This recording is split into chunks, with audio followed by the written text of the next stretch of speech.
What's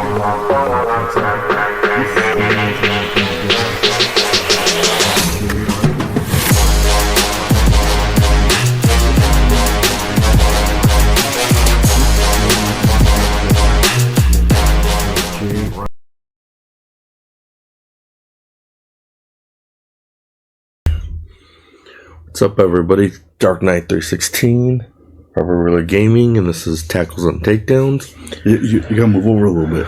So there you go. There you go. Now you're in there. Alrighty. Alright, so WrestleMania is already in the bag. They're already creating new storylines on here. Well, we'll look over the results of Raw. Then we'll talk about the Hulk Hogan documentary. We've only seen a couple episodes. There's 4 episodes on there. I thought it was just one whole movie. I didn't know it was a docuseries, but we'll talk about that when we get to it. And then we'll play the best game on the internet, the Wrestling 20 Questions. 20 questions. So we'll start with that, but let's look at the Raw results. So Roman Reigns accepts Jacob Fatu's backlash challenge after Fatu attacks Reigns. Mm-hmm. Oh, snaps. So scroll down, we'll look at the results. So this isn't Seth Rollins challenges him to a match at Backlash. This isn't going to be fun because it should have been a WrestleMania match and then the storyline should have ended, but I don't know how much they're going to extend this Backlash Seth Rollins challenge. I do think Braun Breaker is going to win, though. Mm-hmm. Because they're going to, I think, stretch it on to make it where, like, Seth Rollins has his back against the wall. And then, who knows? Maybe Bronson Reed joins Seth Rollins. I think he might be back. But like something like that to help him out. But, in this match there, when I was watching it, or the highlights of it, they were showing Braun Breaker was like, you weren't here when we needed you the most, but Paul Heyman was, and blah, blah, blah, like that.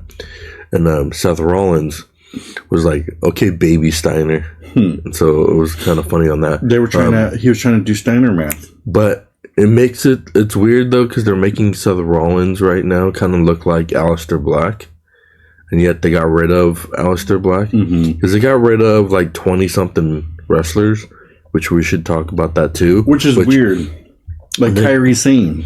Yeah, well, I thought it was kind of dumb because with the wrestlers getting rid of, they were working on a match between Aleister Black and Randy Orton because Aleister Black was supposedly supposed to have been the guy who unlocked Randy Orton's voices in his head to make him, basically turn heel. But that never panned out on it because when they were going to go back to go do it, they got rid of him. And so I don't know if it's going to be the summer wave where they go and they get rid of a whole bunch of people again, and then towards the holiday season or whatever, they go hire a bunch more people, Mm-hmm. But I mean, they hired some New Japan guy from NXT. We could look at that too, so we can see who that guy is. But we'll continue on. We'll see. Penta for some reason still has the belt. No, I'm sorry. And he should have Rusev should have won it at WrestleMania. Rusev should have won it. I do think Rusev, but I think Rusev also needs to go and battle Cody Rhodes, but he needs to bring back his Rusev day. I think that's when he was getting over real good. Yeah, but that was when he was more of a good guy. I think still use it as a bad guy. I think his Bulgarian Brute one is better. Von Evans and Penta brought Rusev and Ethan Page. So bringing up Ethan Page, don't know how popular he's going to be outside of Impact. Yeah, well, excuse me. He was popular in NXT. Yeah, he won the NXT title, and he had a fight with that Starks guy, Ricky Saints. Ricky Saints, yeah. I think of him as AEW and TNA. But still, I mean, the biggest thing is like coming up to the next roster and actually making a name for yourself. I know that's the problem that WWE has, is because these people get over on NXT, but then when they come up to the main roster, it seems like they got nothing for them to do. So then they just basically like either stay mid card or kind of like fade in there, and then they go and release them because they're like, well, we got nothing for you to do. Well, you shouldn't have brought them up. Keep them back at NXT. And I think too, you have a lot of like you think of like Robert Roode, for instance. He came from Impact, NXT title. He came up and then just they couldn't figure out what to do with him, which they should have kept more of his character of what made him popular, like at Impact. And that's what I think too with Ethan Page. Like they should get him what made him popular in Impact. Should have just rolled that wave into NXT to the next one. But, I mean, he was the North American champion, I think it is, on NXT. So I mean, he was popular because he also had Chelsea Green as his partner or whatever, and when she won the women's title and stuff, or the women's IC belt or whatever like that, so they had kind of like a heel run and stuff like that before Matt Cardona came back. But like, yeah, I don't see him doing much. I mean, maybe they'll give him the IC belt or the US belt, but I don't see him giving him the world champion, because I think what the thing is, besides AJ Styles, I think they really try to bury anybody that comes from another company that tries to get make a name for themselves, get over themselves. I think that they're jealous of that it's not like Triple H and them can't make superstars. It's the superstars make themselves. I think the biggest thing, I think they're jealous with like AJ Styles. I think the problem would have been was he would have probably had like the Daniel Bryan treatment, where everybody wanted Daniel Bryan to win, but nobody else was going for. Nobody else would let him win. So it's like he had to do that whole yes movement and things like that. So that's where I think it would have been. But yeah, and then this match is dumb. Io Sky against Becky Lynch. Yeah, I don't think Io Sky is even going to win it at all. I'm starting to get tired of Becky Lynch. I know, that's what I'm saying. She's like, one of those, like, I really liked her when she did that whole, like, she reminded me of Riku from Final Fantasy. Like, I liked her during that time. I thought the man gimmick was I thought the man gimmick was funny. I thought it was funny because,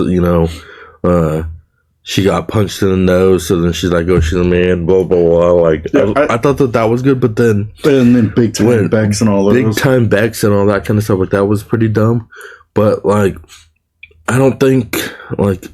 I could see her wait for her to retire. Well, like, for me, it's like the same tropes of the people getting the championship, to me, is annoying. But I could see it because, back in the day, Hogan was always the guy that won the belt. Mm-hmm. Bret Hart was always the guy that got the belt. Like, I could see that. Yeah. But, like, this is the new era on there. It's like, how many times do we have to keep bringing back old wrestlers just to but the same thing though is like, is Becky Lynch a draw enough for the Intercontinental title that people are going to be like, oh gosh, Becky Lynch is like, she's up against Io Sky, and I can't believe Io Sky like did for me, I'm like, she's gonna beat Io Sky.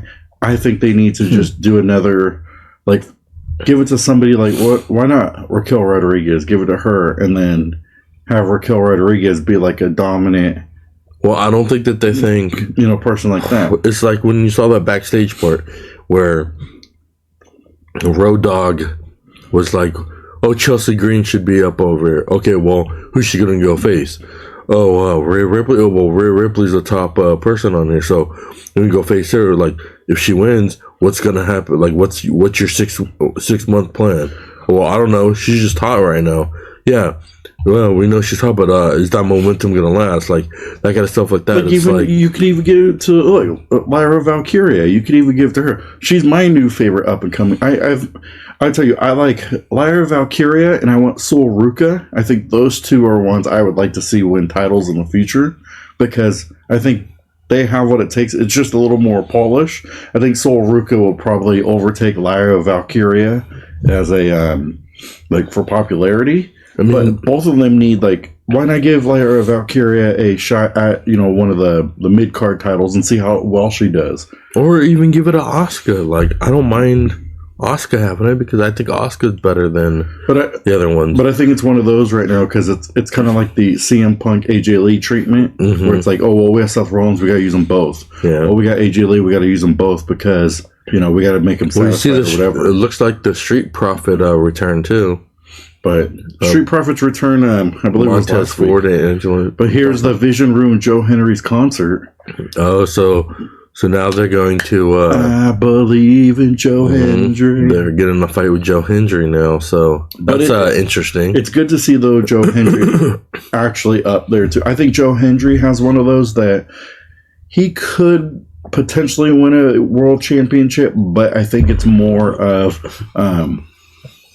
I think it's more like kind of LA Knight treatment because like he could have what it takes, but they're not going to give it to him. And I think that's the problem is like I think LA Knight if he went to NXT he could win the title and NXT World Champion he'll be good. But it's like with this Joe Hendry, he was in Impact Wrestling. It was really popular, won the title and stuff like that. Then they signed him to WWE. So he's no longer an Impact wrestler, WWE wrestler. And I see that they're probably going to bury him a little bit on there because they're not going to give him the world title because they think he's probably kind of like how you said, like with like Daniel Bryan, where they don't think he's over with the crowd, but he's not like main event type person until like. If they gave him a chance and they'll show that, he But something I don't like in the WWE, like what they could do, what I don't like though, is give it to a belt a couple months, see how he takes off. I kind of think of it with like the Women's Championship. I really liked when Nikki Ash had the title. I thought it was different. I thought it was unique. They made her superhero, things like that. I thought it was pretty cool, but they were like, oh, she isn't drawing the crowd, so we're going to, throw it back on Charlotte Flair or whoever. But that's where, like, I always look at it and go, okay, so somebody like Joe Hendry, why not have him beat Cody Rhodes or they're not going to, of course, let him beat Roman Reigns. But why not Cody Rhodes for a little bit? See how he gets over. If he can't, if he doesn't get over for the next 2 or 3 pay-per-views, throw it back on Cody Rhodes. Like, you could do things like that because... I mean, look, what you did with Drew McIntyre. You gave it to him, and then you threw it back on there to have a WrestleMania without Drew McIntyre as a champion. So I think you could do that with some of these guys, or even just start giving them mid-titles. Like, do we need, Trick Williams as the U.S. title for that long? I think he could get over and potentially be a world champion, but I don't think... Like, you need to start giving these belts the Intercontinental title and all that stuff. So, how long do you need Penta to be a champion? I think what they should do is, like, give these new people, like, a chance till the big pay-per-views. So, it's like, since Backlash is right now, like, coming up, let's say Jacob Fatu wins it. So, then he holds it for, like, 2 pay-per-views until they do SummerSlam.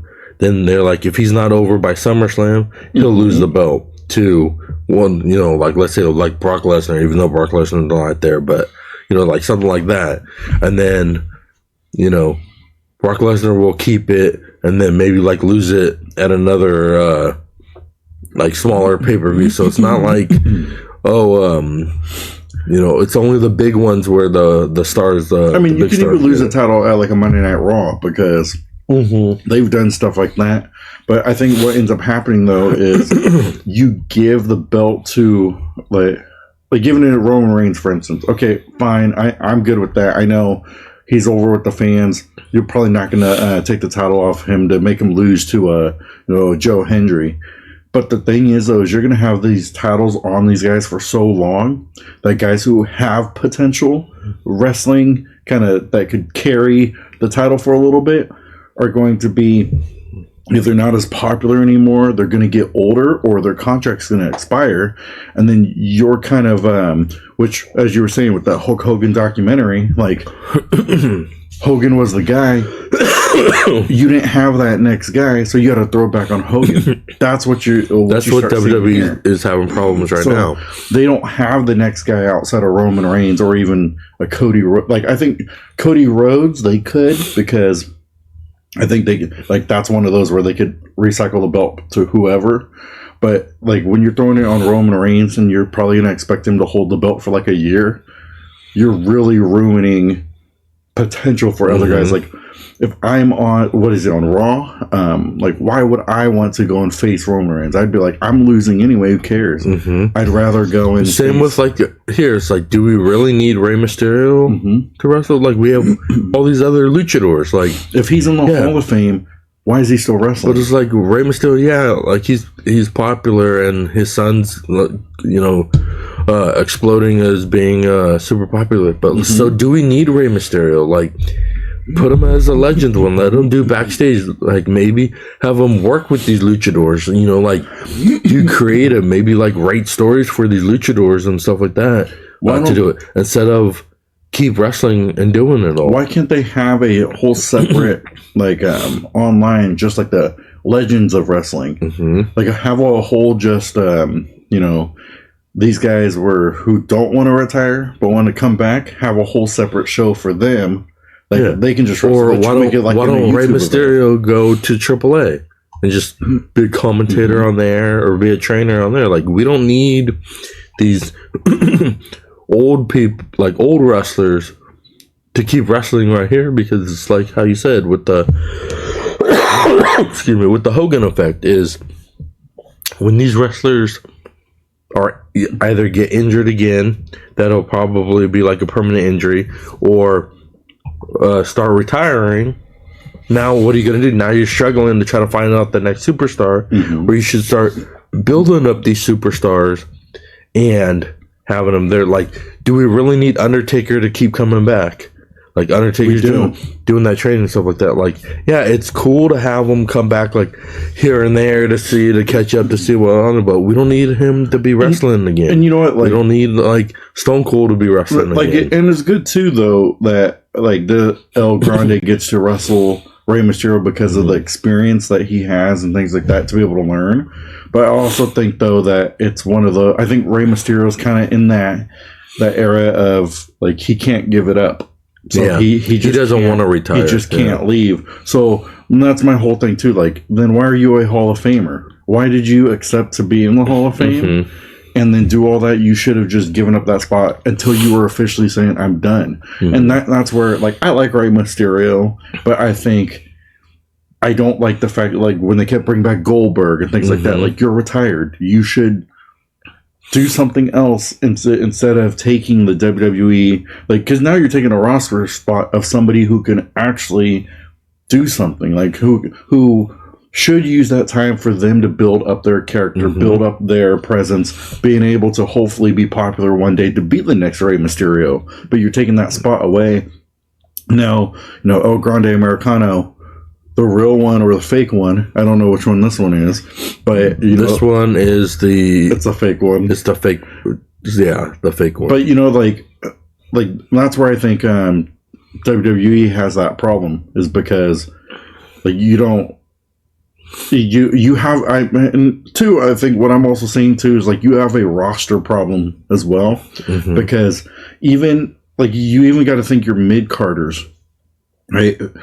You typically are supposed to take your mid-card people and then build them up to like win a world title. So I can see Trick Williams winning a world title. I think he has the potential to be able to do it. Like I said, he reminds me of the way he wrestles like a Booker T. But I don't see Penta winning a championship. Now, he won the NXT title, but I don't see him winning a championship, beating a Cody Rhodes or Roman Reigns, somebody like that, to win a world title. Yeah. Because, I mean, like, if you remember back in the day when the Attitude Era and stuff like that, it was like Stone Cold and The Rock were mid-tier.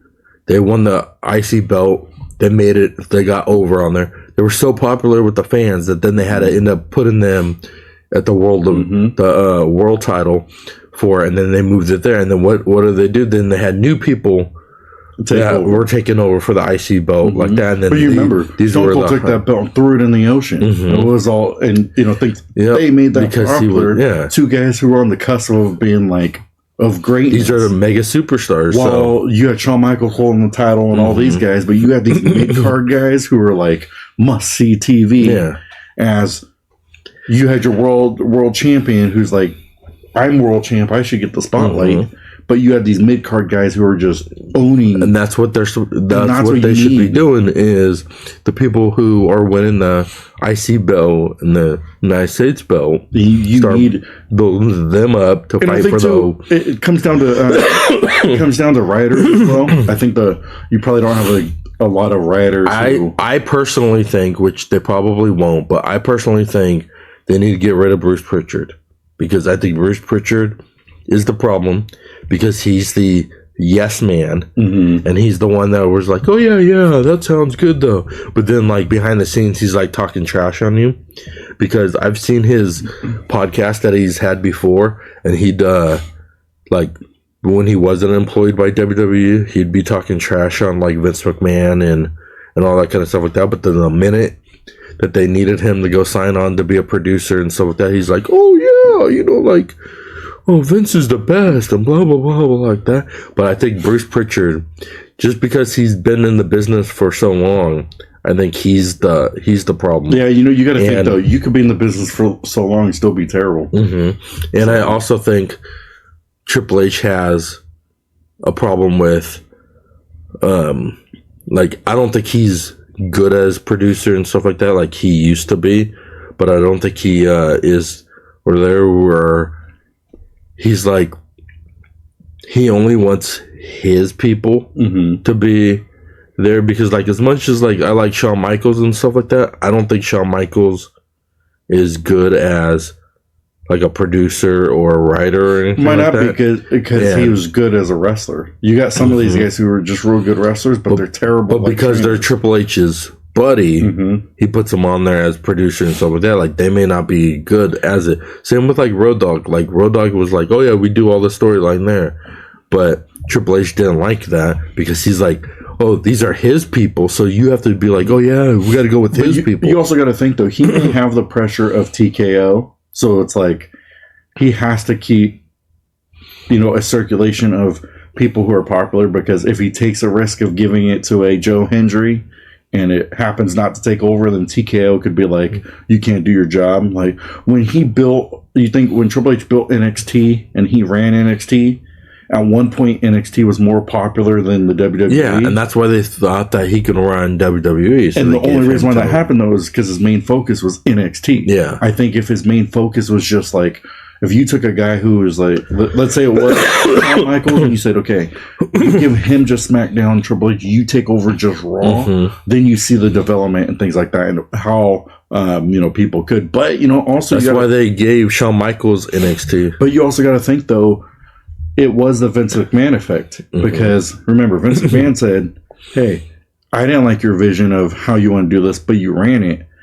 But look what Vince McMahon did with the two shows and things like that, and how he produced. Like, people give Vince McMahon a lot of flack for his personal life and things that he did, but you can't fault him for how brilliant he was as a producer of wrestling. Like, he was able to manage the way that Raw and SmackDown and things like that, and being able to see talent of certain people that even though you may not have got like the biggest push, he saw something in you to be able to give you an opportunity and a spot to make something of yourself. And I think that's where, like Vince McMahon doesn't get a lot of credit for it, because people so much bash his personal life, but like professionally, how he did things and what we saw as a product was much better than what we're seeing as a product now. I don't know if Roman Reigns would have got a big push under Vince McMahon like this, because I don't know. Like, I think Roman Reigns' whole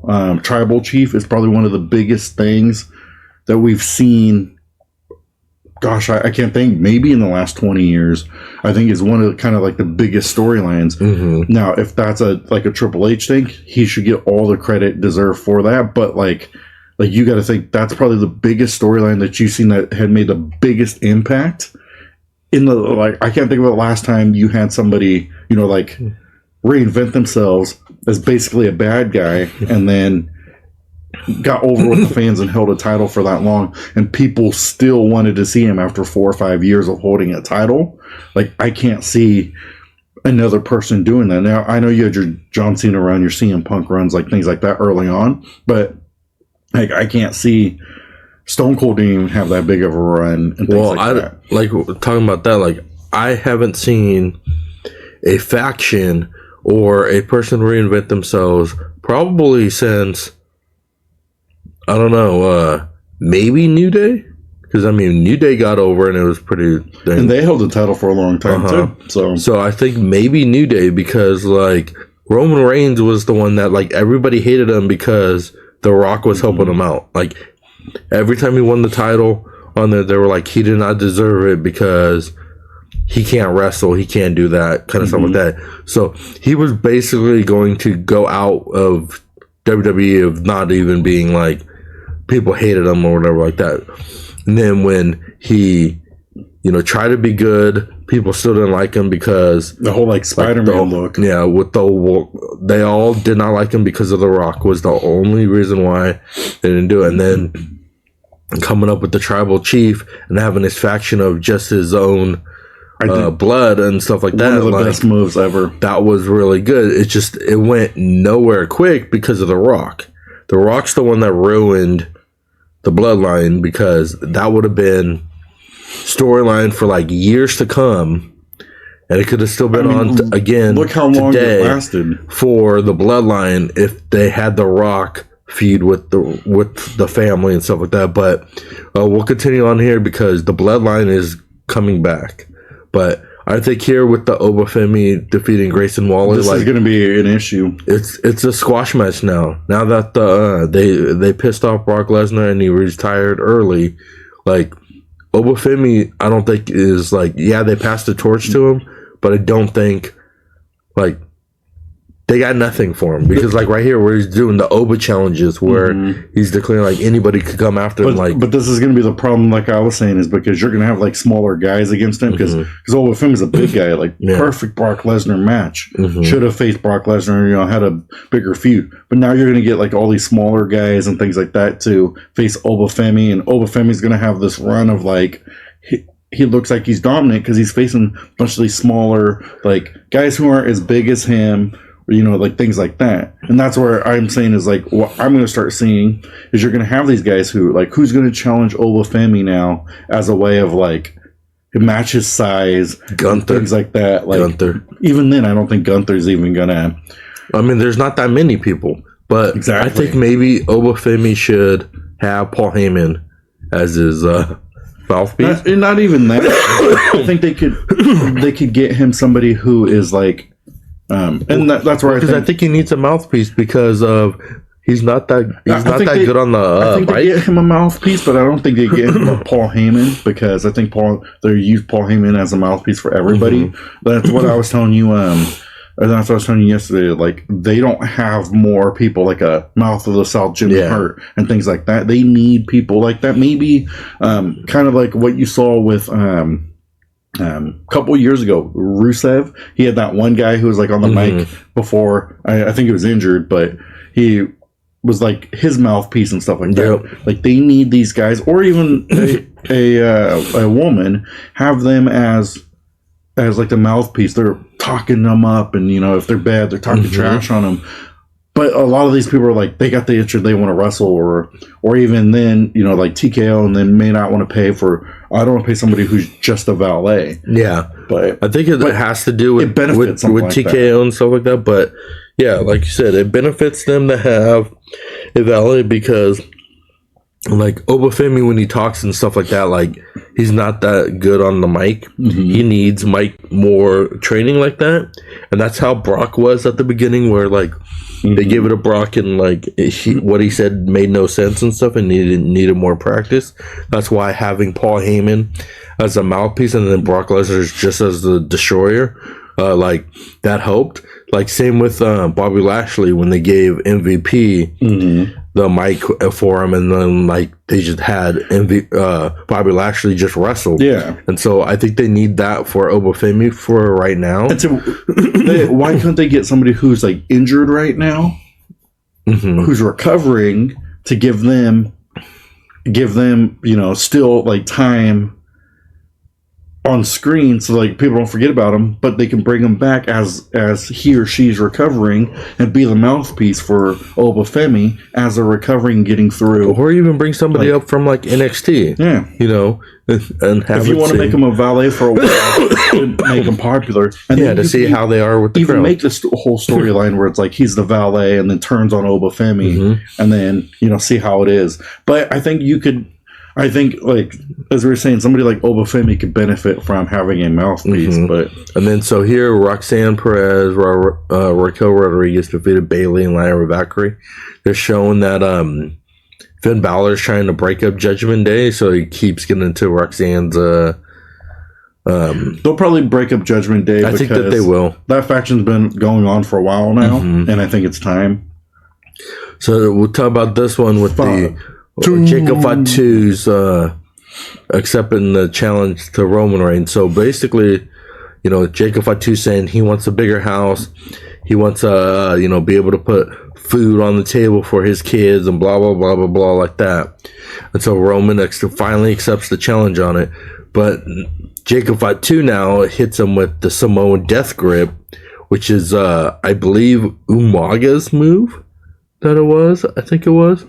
And so he hit that with Roman Reigns. So now Roman Reigns, is getting the effect of it. So now it's like Solo Sikoa and Jacob Fatu are probably going to be like, he's probably going to join the MFT or whatever like that, because he's saying that where was Roman when, Solo was acting up and stuff like that. He's saying that, Roman had the Usos for his backup, but he didn't do anything to help out Jacob Fatu. He said, who helped out Jacob Fatu? That was Solo. Toma Tonga.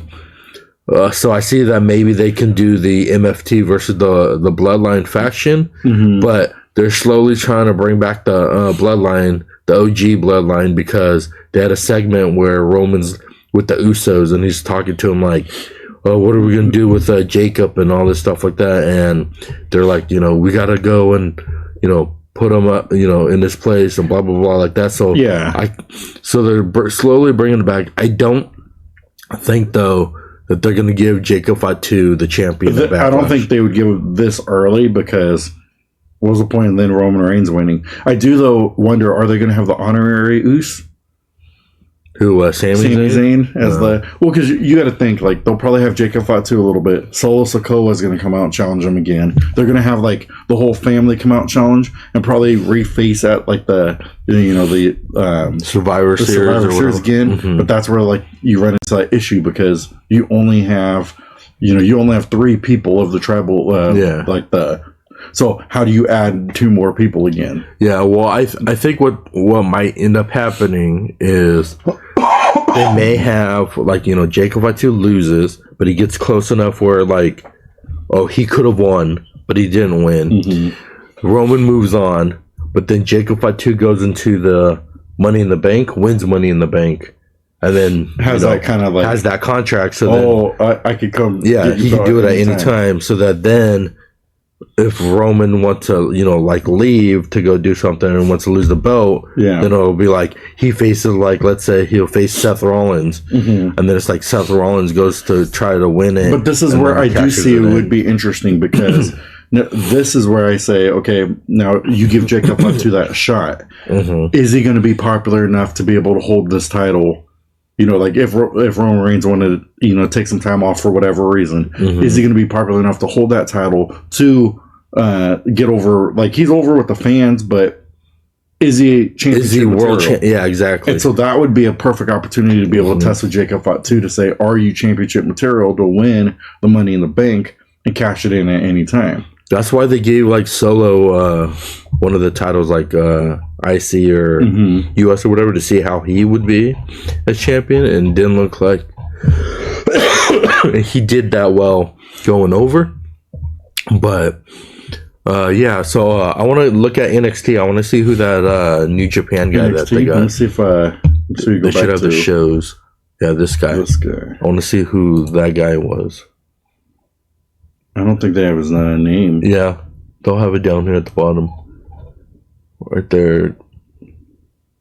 The evil... Does it say who he is? It's just a Tony D. Allen, even new challenger for NXT title, but it doesn't say revealed. Yeah, because I can't think of what his name is, but I know he's the one that retired from New Japan.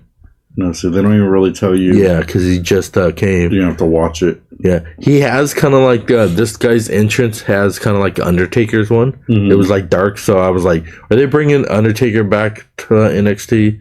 Oh, the iguana guy is on NXT now with Lola Vice. Yeah, he's the one who stole something. I can't remember what he stole, but they were like trying to figure out who did it. But see, this is where you build up your superstars and stuff like that. But this guy here, this weird guy, beat Ricky Saints, like Shiloh Hill. Yeah, like that's But yeah, they don't really say it. We would have to look deeper into it. We'd have to probably watch the video, we'll come but back then we'd next time. Would get demonetized on it. But I'd want to go on the Hulk Hogan documentary, the docuseries on there. I don't know if they'll have it on here. No, they don't have it on here because it's on Netflix, so it's popular there. But so the 2 episodes we watched, it's basically talks about the early era of Hogan, on how he got Hulk Hogan's name, and he's the Incredible Hulk Hogan, and the early adapt of WrestleMania, and his from what we got to up to him having his 2 kids. So I thought that this show was, or the docuseries that we watched so far was interesting, because it wasn't like the old Hulk Hogan miniseries basically that they had before, where they were showing his stuff like that. Like some of the stuff that they showed, like I've already known before, but it's like him talking now before he died. This was his last interview, so he went over the series on it. But like watching this, like you can see on how much pain Hogan is in from over the years of wrestling and getting all the surgeries and stuff like that, where they showed a scene where he could barely get up from after working out at the gym, and he was saying that they had to get rid of a lot of his equipment and have his, what he said, old guy's equipment, because these are the only things that he could do. He can't do a lot of the gym equipment that he used to do because of too much pain that he's in. And that I find it interesting that as much as he got divorced with Linda, and Linda said all this trash on him, that she's like all like, oh, I love this guy, oh, well, I missed him and stuff like that. Like I'm thinking personally that like she's doing this only because she wants a paycheck. I don't think that she really cares too much about it, but because they made this series, they want, because Linda was a big part of Hogan's life, that I think that now, she's like, oh, I could get all this money, because she didn't get that much money in the divorce, and she didn't get that much money in the lawsuits and stuff like that. So I think that she's running out the money. But also, like, I noticed, like, I didn't think that she had that much of a potty mouth as she had in this always talking in this series and stuff. And then I also thought that it was interesting to see that like the different iterations of Hulk Hogan before he actually became Hulk Hogan, and stuff like that. But what did you think about the 2 episodes that we watched? I really enjoyed it. We got Garfield running around here. I really enjoyed it. I thought it was like, especially too, because when we watch it, I'm pretty tired from work, so I was like, I don't really want to watch much.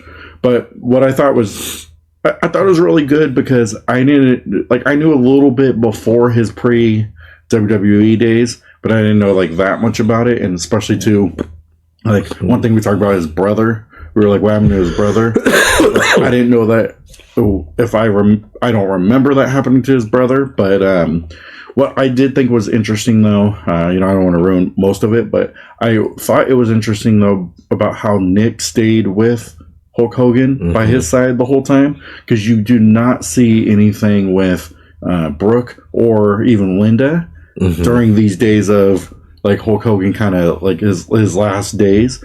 You didn't see like Nick even at the Hall of Fame when they showed that part. Like you saw Nick around there the whole time. So you wonder what happened with Brooke. Yeah, there was a fallout. I know that they said that with Brooke, she said that she wanted to have the interview and do the stuff like that, but for some reason, like they're preventing her from doing it. So I don't know what backlash she has with the family. Like, maybe they blame her for. Yeah, I don't know. Like, I don't know what's behind the scenes on it, but I do know though that Nick is the one that is pretty much. But considering the fact that like the within the recent years, though, the way that you've seen Nick now, I don't know if he became a Christian. I hope he did, because I know Hogan did. It seemed like that. He started. You saw he started acting and looking a little bit different than what he previously was.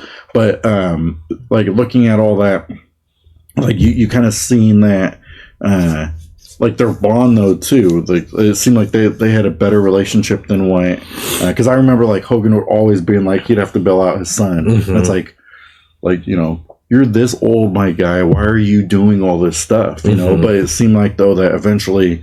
That's why I wonder if he became a Christian, because Hogan started to really like come by his side and didn't leave him in the time that like Nick needed somebody the most.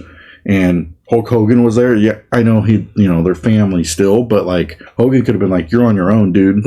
But he still took him around. And I think that's why you saw like Nick kind of, okay, I'm still going to be there for you, even though you could barely move and things like that. Like I'll still be there. I'll still take care of you. But you should have seen his other. You should have seen Brooke helping out, or even if Linda was still around. Help out a little bit and stuff like that. But I liked seeing Nick in there with the bond that they had. I don't know if they'll show Brooke or like later on in the other Brooke's two. not it. Like she wasn't allowed to do anything. But I also saw too, like I liked how you got to see for his kids. Like they were talking about kids growing up and things like that. So, but I did think it was interesting how when we were talking about earlier, like Hulk Hogan wanted time off to be with his kids. But Vince McMahon was like, "How am I going to book you?" Like you can see, it's kind of one of those where it's like Vince McMahon tried to milk Hulk Hogan as much as he could for the money, for the fame, for the business, rather than trying to develop newer stars. And Hulk Hogan had to. I mean, eventually, yeah, we know how it all ends. WWE survives with the new era, Bret Hart and all those guys. But like to really milk. Kind of Hulk Hogan, and as he said though, like it lasted longer than anybody expected, because you would have assumed like, okay, I saw this dude in the 80s, why do I care about him in the 90s? And he milked even much longer, as we're going to get to when we see for the NWO and things like that. Like to see something like that happen for a guy who, well, he's now in his 40s going into the NWO, but like how tremendously popular he was, and carrying one company to carrying another company for as long as he did, like that's incredible. Now I do think Hulk Hogan's in the top 5 all time, number 2 in my opinion, but I think it was a good documentary so far. Hopefully we have enough time to watch the remaining 2. Well, what I found interesting in it is how they said that his brother died of overdose, and then Hogan was doing drugs too, but then because his brother died of an overdose, then he was clean. Like he stopped doing that stuff because he's like, he don't want to die. But I also then find it then ironic that years down the road, he's still doing all that drugs and doing all that stuff like that could have caused his heart problem that, you know, killed him and stuff like that with all the fentanyl and all that stuff like that because Hogan was in so much pain. So I find that was kind of like an ironic thing on it. But I also found that what was interesting was his dad didn't want him to do wrestling, like hated that and stuff like that because they wanted him to go to college. He didn't want to do that. So he kind of had like a strain in the family. But then the minute that he got popular and big and stuff like that, his family came to go see his first world title win, and they were so proud. Like you could see the smile on his dad's face saying that, like, wow, like my kid is somebody, like everybody's talking about him and stuff like that, because the dad was always like, oh, you should be like your brother's this big dude, your brother's this like popular guy, and blah blah blah, like that. And then Hogan did it. And what I also found interesting with Hogan was that, like how they said that where he was getting popular, everybody wanted him. So when they had the territory days, everybody wanted him to like beat their top guy and stuff like that and make Hogan there. And then when he wanted to go to Hollywood to go in the Rocky 3 movie, Vince Sr. was like, I can't let you do that. Like, I need you to be here. Like, you can't do it. Like, if you go, you do that, then you're no longer employed with us. And he's like, okay, I'm going to do that. And then he ended up doing the movie. And then which made him an even bigger star. Him super popular, because then that put eyes on wrestling, because people were like, and that's the thing too, is like, I don't necessarily know if it was like smart enough on Hulk Hogan's side. I think it was more of that itch, because he wanted to do, as you're talking about, like he liked that, you know, like the Hollywood type. I think that was the smartest move, because wrestling wouldn't have been put on the map if it wasn't for somebody like Hulk Hogan to cross over into something like that. And then you would have just probably saw the territory days, and not as big as it is, probably saw a bunch of indie shows. But because people spotlighted him, and then he goes, he's a wrestler, like he looks like that, he wrestles like that, I want to see him on the TV. And if it wasn't for him making that decision of being Rocky, Vince McMahon would not have brought him back, because Vince McMahon was like, oh, he's hot right now, he's really popular, well, we better go get him back. And then what they were saying in the docuseries was that WrestleMania was their Super Bowl. That if WrestleMania didn't take off, then the whole wrestling scene would have been gone. And so they had Hogan, you know, in it. And then like what you see now in WWE, which they also had that problem in the back, is building up other superstars. Is, yeah, you got your top guy on there, but he can only do so much before he gets burnt out, gets injured, or something like that. And you could see with Hogan, like, he was working every day, 365 days a year, going to different territories to be the guy and whatnot like that. And that it burnt him out. And then when he had his kids, he was focusing more on his family and was like, you know, I want to spend more time with them. I want to be able to see their birthdays, their Christmases. And Vince was like, no, you're our top guy. And then so they showed in the docuseries, though, that they tried to give it to Ultimate Warrior, but they said Ultimate Warrior couldn't wrestle. This guy, like, wasn't really over with the fans or anything like that. What do you mean? He had the John Cena treatment. He could just did 5 moves. And so, like, when they gave it to him like that, that's why they immediately had him lose it on there. And then they were saying in the docuseries that, like, they gave it to Sergeant Slaughter, but Sergeant Slaughter wasn't that big of a star on there. So what they had to do is they had to go back with basically doing like politics again, because they had Hogan beat the Iron Sheik when they were going into Iran.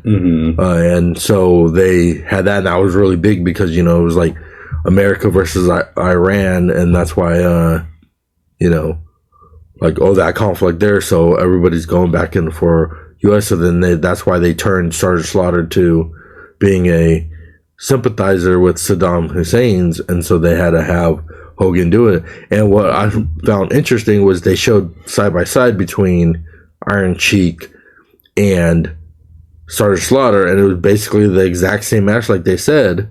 And it got over there to bring in on Hogan. And then what they were saying in the thing is like, oh, they couldn't build up other stars, so they had to bring back Hogan and make him win the world title again, where it was like Hogan was already burnt out at this point for wrestling for so long, but because they didn't do their job of building up other superstars around him to make them popular enough that they had to make him get the money. But also, you can kind of see it where, you know, Hogan was the face of the company, so he was the draw no matter what he did. And so everybody saw it. So even if, you know, they gave him, you know, gave it to Macho Man. Like, Macho Man was pretty popular as the WWE champion, but he was no Hogan.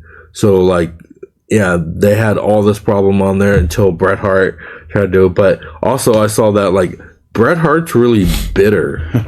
Bret Hart hates everybody. He hates Hogan. He hates Goldberg. He hates Shawn Michaels. More wrestling skills than he did. He hates everybody on there. I don't know what's up with Bret Hart. Probably because he wasn't the more popular than.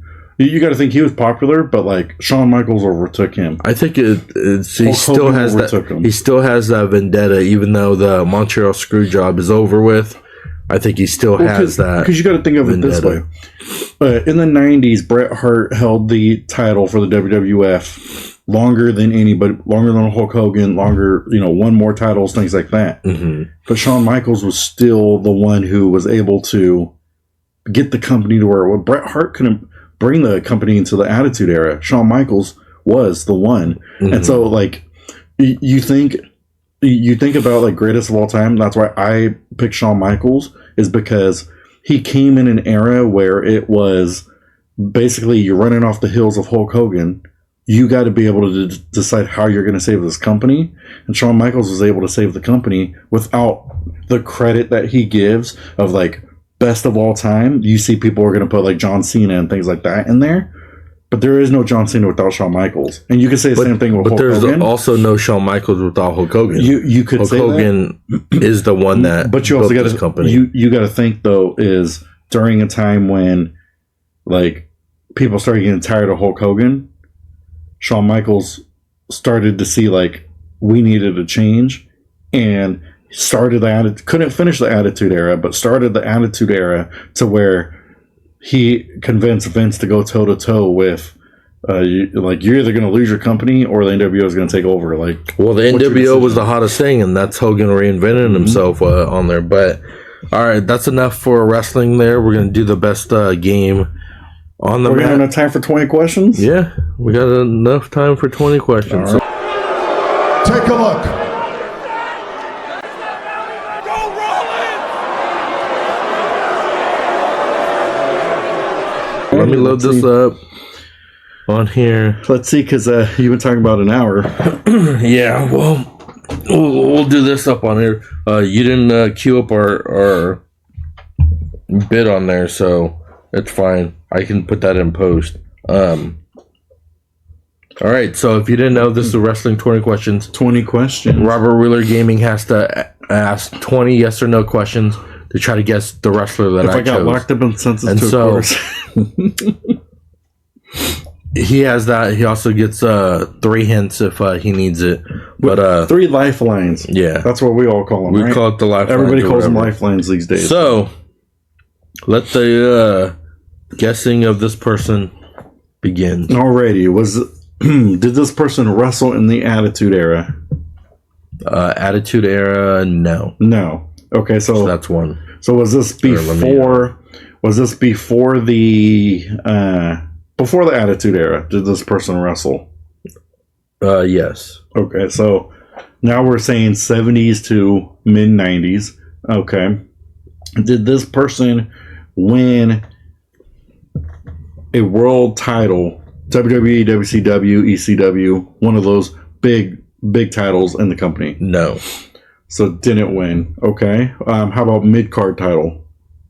IC, US? Yes. Okay, so they won a mid-card title. Was this person mainly solo or tag team? When he did the run, he was Solo. He was solo when he won. So he never won a world title, but he was solo. Yeah. Did he wrestle in WrestleMania?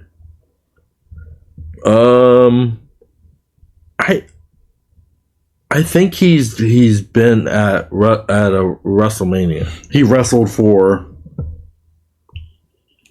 at a WrestleMania? Yeah. Okay, so did this guy predominantly wrestle in the 80s? Yes. Yes. Okay, so we're thinking 80s guy, mid-card. Did he ever win a tag team title? No. No. Okay, so we're thinking mid-card guy, maybe IC or US if he was in WCW.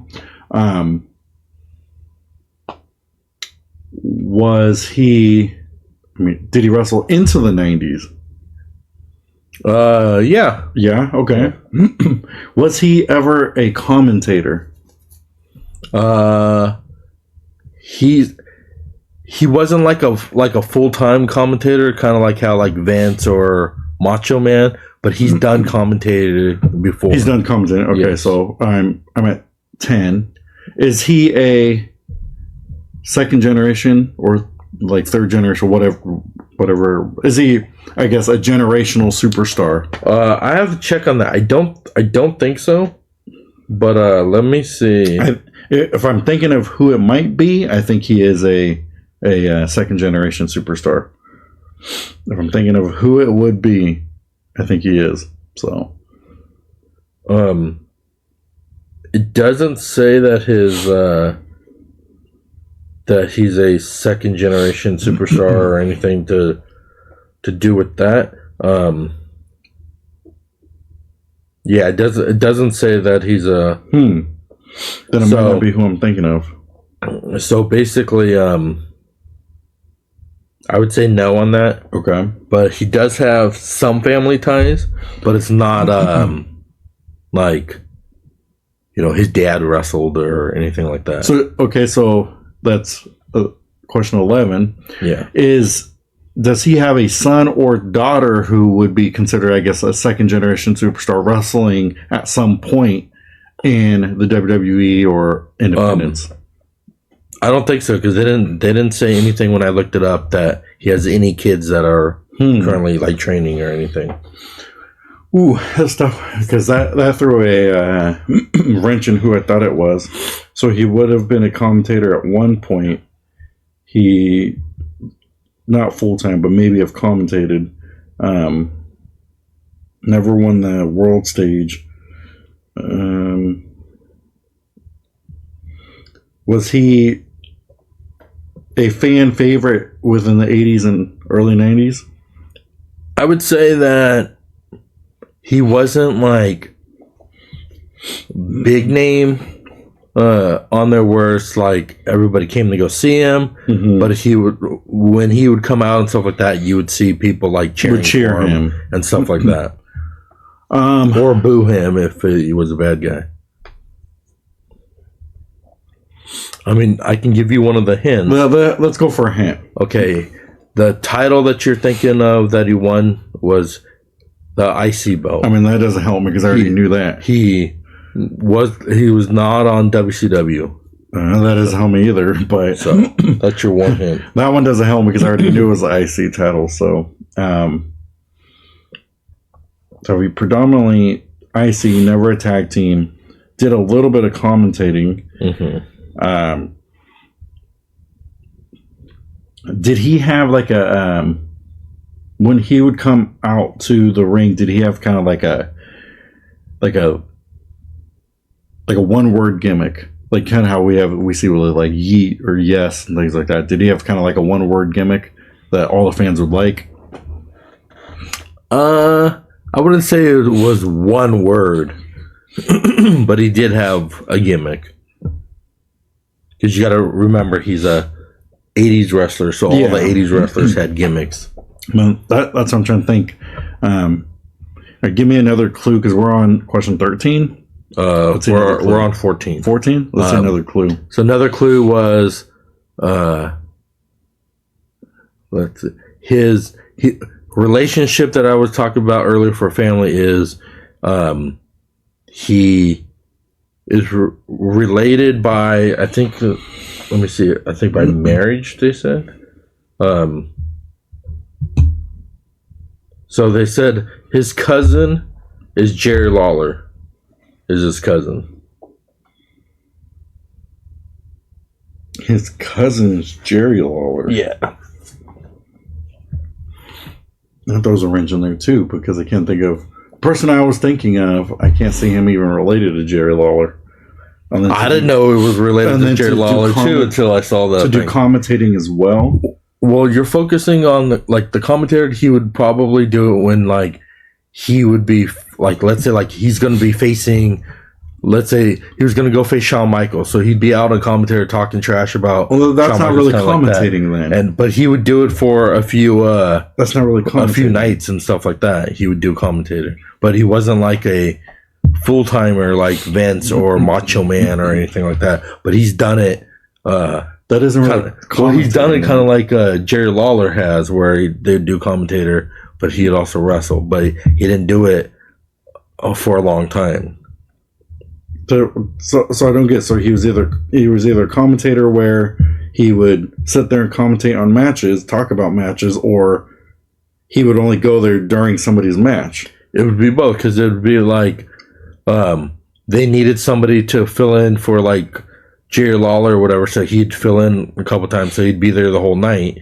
But then it'd also be when Jerry Lawler or the other people on commentator were commentating, then he'd come out and be like that third one where they'd put the headphones on and he'd be like, yeah, this so-and-so here, this person is trash and stuff like that, and do the commentator like that. Yeah, that doesn't help me either. Give me one more clue. This will be my last one. Okay, so your last clue on that is he has a catchy theme song. Catchy theme song? Where it was you would go and I get a catchy theme song, but those clues don't help at all. You gave me one throwaway clue, which I already know. Then the other one, I can't think of a cousin of even Jerry Lawler to wrestle. Well, since I gave you a throwaway clue, no, it's fine. I'll give you another one. No, I'm sure? I'm good. Yeah, I used my hub. You gave me a throwaway one I already knew, so I mean that's wasn't helpful, but I mean I already knew that one, but it's fine. Here, I'll attach it to it. No, I'll attach it to it. No. We're good. We're good. This will help you. Keep going. It. No, it's fine. Right. It's fine. It's good. You already gave me my 3. All right. You already gave me my 3. I'm not taking handouts to be able to figure it out. But we're on 14. Wrestled. Yes. Did he main event a pay-per-view? No. So he didn't main event pay-per-view. No. He somewhat or maybe have commentated. He won predominantly as the IC championship. He's related to Jerry Lawler, cousins with Jerry Lawler. He wrestled in the 80s and partially in the 90s. Like the early 90s. Did he carry a 2x4? No. That's what I'm thinking, gimmick. So, and he has a catchy song.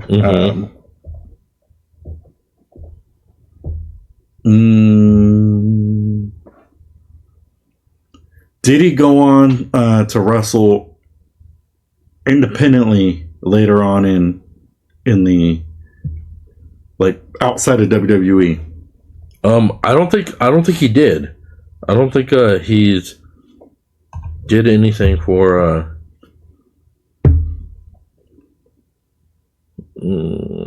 they say for after his career. Oh, and I take that back. He was in WCW in the early days. Yeah, that doesn't help me either. That won't help you on that one. Let's see. Does it show what he's doing?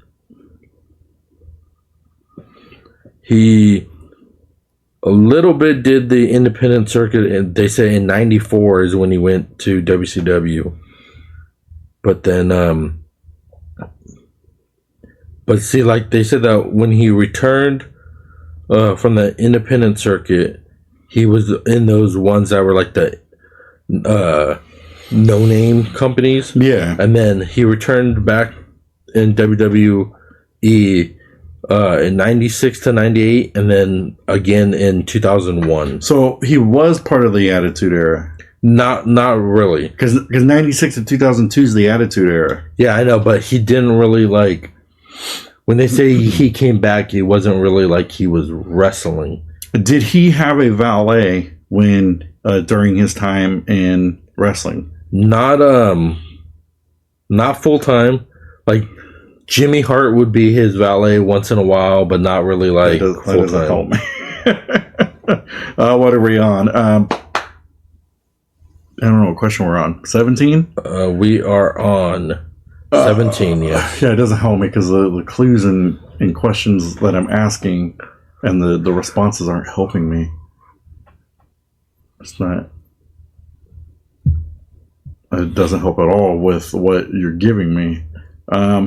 You're asking the questions. I'm just answering them. Yeah, I know, but even with the questions you give me doesn't really help. Was he independent? Was he a commentator? Or was he not a commentator? More, he may have more focus on being in 80s and early 90s wrestling. That doesn't help me either because it does, 80s and 90s early wrestler, but then he came back in 96 to 98 and 2000. That doesn't help me. Yeah, especially too when you said Attitude Era and then you said no. And then he did wrestle in the Attitude Era. He didn't wrestle. Of the Attitude he came Era. back at the Attitude Era. So that doesn't help. But he didn't. Yeah, it does because he's not a. He didn't come back and wrestle. He was mostly like those legend contract people, like that. He never really wrestled back. Is he part of the Samoan dynasty? No, that's 18. So yeah, you got me stumped on this one. So I won't. I mean, he's not even second or third generation. All he is related to Jerry Lawler. So, and he won a title at some point. He won the IC in the 80s title. and 90s. 80s and up to the 2000s that he was there. I can give you the one clue that attaches to your IC one. I already used all my clues. So then this question, then I got to guess who it is. But no, you still have two. You have 19, and then you have to guess it on the 20. So you have one more question.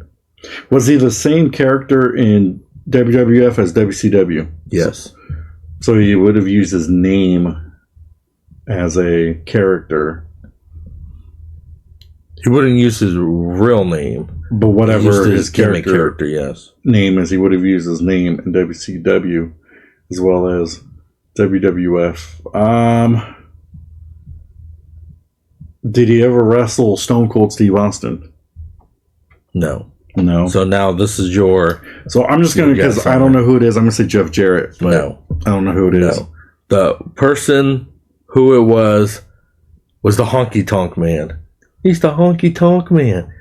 He's the Honky Tonk Man. So he had the catchy theme song on there. And with the IC belt, it was the only one there because he's the longest reigning IC. No, I get that, but some of the clues didn't help as much. Yeah. Which is the and so when why. he came back on there, he would just come back as a gimmick where it'd be like, oh, he's backstage. He's the Honky Tonk Man. So that's why he was still a part of the Attitude. He was still part of the Attitude Era. You asked, did he wrestle in the Attitude Era? He did not wrestle. He would come back. How's he related to? They said it's his cousin. Yeah, but who is that? I don't know. Yeah, they just said Jerry Lawler's his cousin. But I was kind of leaning towards him or Mr. Perfect. Like with the Honky Tonk Man, like he'd come back. They'd be backstage where they'd have like, $1 Million Man and IRS. No, and I get gimmick. that. Yeah, I get that, but they're. A lot of the questions didn't help. Well, you didn't ask it, but because you could have asked if he was in the Hall of Fame, because he was in the Hall of Fame. Didn't dawn to me that he would even be in a Hall of Fame if he was in the IC title. He was, because he's the longest reigning. He was the Hall of Fame in 2019. Yeah, I know he was in the Hall of Fame, but he was just recent because.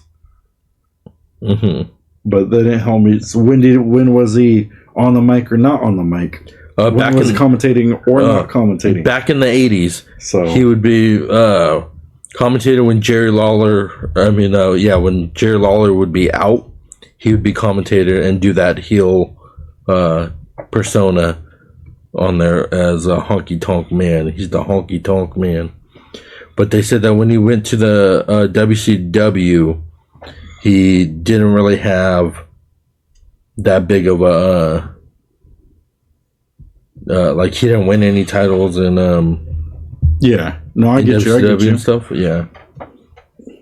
But they said that when he returned on the episode of Monday Night Raw, he would just be like, that's when he provided color commentating and stuff like that for Raw's War and WWF Superstar. Yeah, so we clearly know. I didn't guess it, so. Mm-hmm.